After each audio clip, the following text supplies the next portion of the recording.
Hi guys, welcome back. Now that the dust has settled on India's Borders Gavaskar Trophy debacle, a trophy that we have surrendered after 10 years of domination, let's take a long, hard look at the Indian cricket team, the Test cricket team. I know there's a India-England T20I, then ODI series coming up, followed by Champions Trophy, but I'll do a preview on that a couple of days later. Today, I want to take a long, hard look at where Indian cricket stands after post the Border Gavaskar Trophy, that too when it came on the back of a 3-0 home series drubbing in the hands of New Zealand. So let's see where Indian cricket is right now and where it is headed in this new year. I'm Siddharth. You're watching Gully Cricketer, guys. I really appreciate sub and do leave your opinions. Your thoughts on this matter in the feedback section. I'll really appreciate that. So let's start with the fact that I thought all throughout the series, all throughout the Border Gavaskar Trophy, India got the selection wrong, and this is something that I mentioned before. The thing that bothered me the most all throughout the series is I felt that Rohit Sharma, Gautam Gambhir, and the management, they did not read the play. They did not read where things were going. It was quite evident for all of us, even watching on TV, that Australia prepared those pitches, keeping in mind, the Indian team's weaknesses, the fragility in the batting, and the fact that they had the bowlers to take, full advantage of those conditions. Their brilliant bowlers come in Stark, Hazelwood, and then someone like Scott Boland in reserve. So the plan was quite evident. It was clear right from the get-go, right from the itinerary. You could say that Perth, Adelaide, the pink ball test, and Gabba. So I felt that all throughout the selection was wrong, and also India failed to read the play. The team management wasn't really reading what the Australian team was trying to do and didn't have solid answers to counter it. As far as selection is concerned, let's talk about Washington played ahead of Ashwin or Jadeja in Perth. Made no sense to me. Yes, Washi had a good series against New Zealand, and Ashwin and Jadeja were a little off color, but you were playing in Australia, totally different conditions. So both these bowlers are far more experienced, and I said in my preview of that first test match that Jadeja should play, but simply because of the three, he's the more consistent batter, and he averages in the 40s in the last 4-5 years just with the bat. So for me, Jadeja should have played because spin is only going to have that much effect on Australian wickets. So the first selection mistake I felt. India did win the test match because of the brilliance of Jasprit Bumrah. But then again, India repeated that. We went to Adelaide, and I thought that was a wicket that would, of all the wickets, it would have been tailor-made for someone like, Akash Deep, who is a more line and length bowler. He doesn't have a lot of pace, but Harshit played. Yes, Harshit was brilliant in the first innings of the first test match, but he was pretty ordinary in the second innings. And looking at Harshit, the thing that you could easily make out is that whenever he's under the pump, his go-to ball is the short of length, the back of length ball. He has pace and he can bowl a very mean bouncer. But Adelaide is the one, of all the venues in Australia, Adelaide has the shortest square boundary.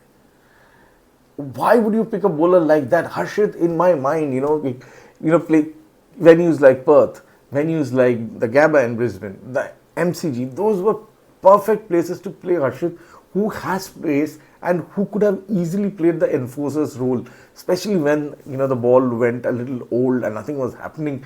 You could ask him to just come in, bowl short spells of hostile short pitch stuff, pack the leg side field. Those are massive boundaries. Unless until you are getting it right off the middle of the bat, it will just mean an opportunity. India, I felt, missed that trick big time.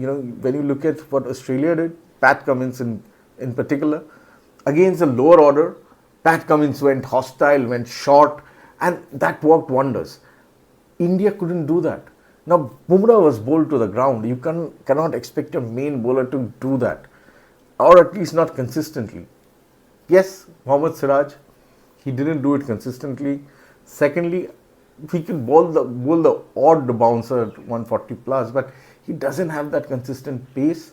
He doesn't have Harshit's pace. Harshit is a yard quicker than him. So Harshit for me would have been the perfect bowler for say Gabba, MCG, and Perth. But India, and again, Rohit Sharma, yes, he didn't have runs. He was not in form. But I felt all throughout this series, a lot of his decision making was a bit muddled. He was making decision from a position of I felt safety, from trying to save things rather than going out and out to win matches. Rohit Sharma in 2023 World Cup was brilliant captain. He was courageous. He played with a lot of aggression. He set the tone himself, and he was always going for the kill. He was looking to win. In this Test series, I thought that at many a times the decision making was coming from the perspective of trying to saving the game, of not lose rather than to win, and that didn't help.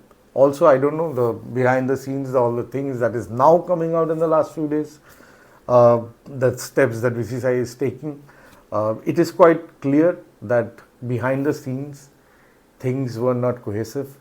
This team did not necessarily bond and play like a unit, and that was also evident on the field at times. The measures that are being taken right now, like no wives on long tours more than 2 weeks, and then that everyone has to travel in the team bus, which for me was a bit shocking. I didn't knew that some people didn't. I mean, I can understand the odd exception here and there for some reason, but yes. So behind the scenes, I don't think everything was all right. Now, my opinion on it is very simple. Cricket is a very captain-driven thing. The decision making. A team is a captain's team. If Rohit is the captain, it is Rohit's team. Rohit should be the one driving things, and the coach's job, in this case, Gautam Gambhir's job, is to support him, is to help him with tactics, strategy, man manage. But it's Rohit's team, and Rohit should lead. So I hope that gets sorted.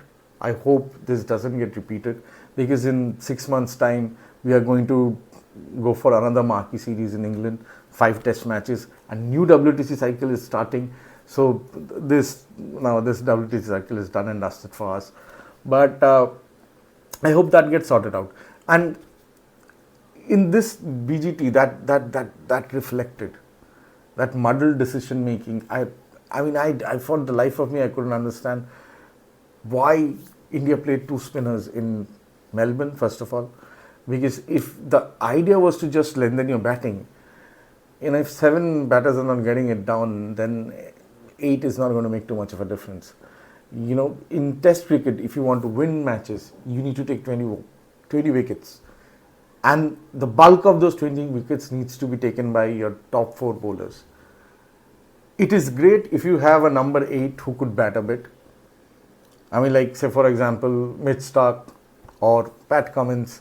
If Pat Cummins was in fact coming on at 7.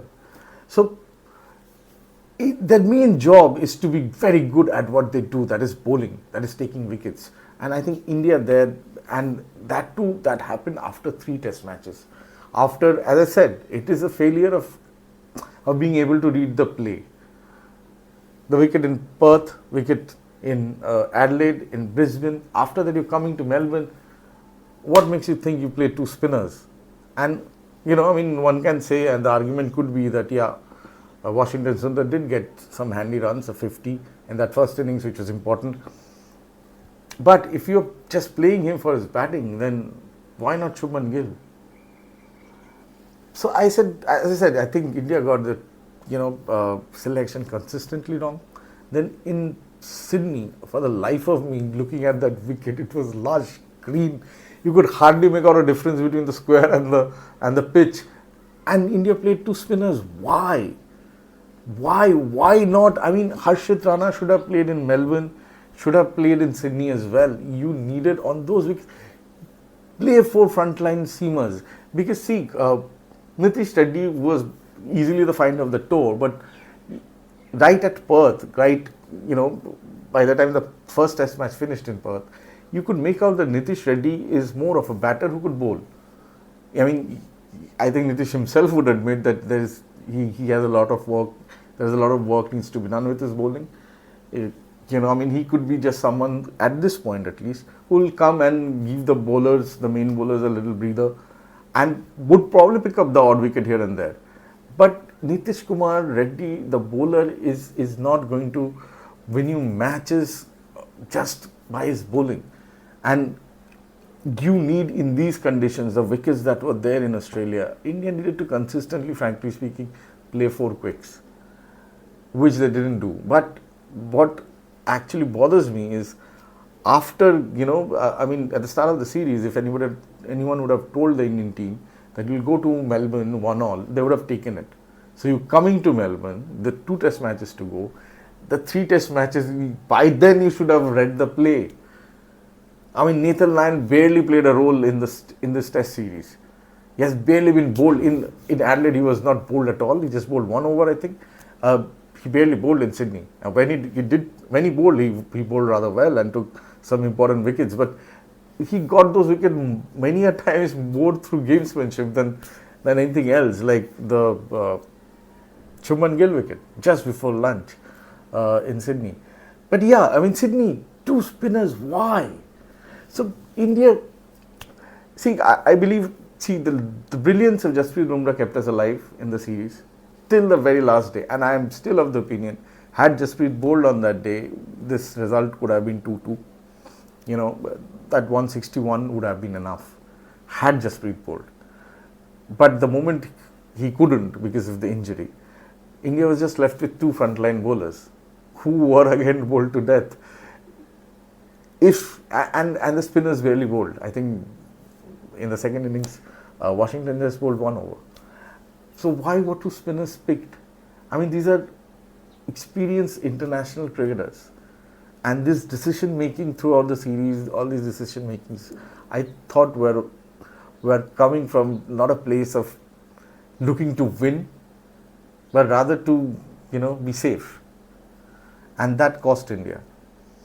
So that is that. When you look at it, that selection and decision making, the team, the leadership, that, in my opinion, was the biggest problem that India had.